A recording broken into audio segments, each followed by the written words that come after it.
ஏங்க ஊருக்கு வந்ததோட வீட்டுக்கு ஜாமான் வாங்கிட்டு போகணும்ல, 2-3 நாள் இருந்தோம்னா ஜாமான் வேணும்ல. அண்ணன் கடையில் தான் எப்போவுமே அம்மா ஜாமான் வாங்கும்.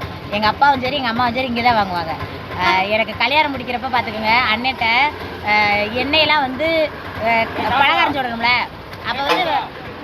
அப்போ வந்து பாருங்கள் ரொம்ப கஷ்டமான சூழ்நிலையாக இருக்கும். அப்போ எண்ணெயெல்லாம் வாங்கிட்டு பலகாரம்லாம் சுட்டுட்டு அதுக்கப்புறம் கல்யாணத்துக்கு அப்புறம் மொய் வரும் பாருங்க, அதுக்கப்புறம் தான் வந்து பணம் கொடுப்போம். அந்த மாதிரி அண்ணன்ட்ட ஒரு அவசர ஆத்திரம்னா கூட அண்ணன் உதவி பண்ணுவார். அதனால அண்ணன் கடையை கண்டிப்பாக எடுத்து போடணும்னு எனக்கு தோணுச்சு. அதனால எடுத்து போடுறேன். அண்ணன் கடை இங்கே பார்த்திபனூரில் இருக்குது. எப்போவுமே நம்ம ஒரு டவுனுக்கு வந்துட்டு காசு கம்மியாக இருக்குது, காசு இல்லை, என்ன பண்ணலாம் அப்படின்னு யோசிக்கிறப்ப அண்ணன்ட்ட வந்து கேட்டால் கண்டிப்பாக கொடுப்பாரு.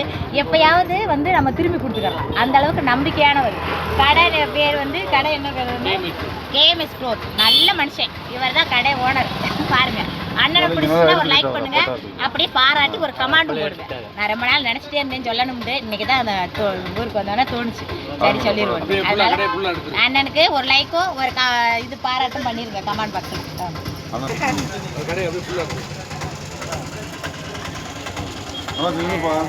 ரொம்ப சந்தோஷமா இருக்கு. ரொம்ப நாள் கழிச்சு என்னோட கல்யாணத்தை ஞாபகப்படுத்தினதுனால லைக்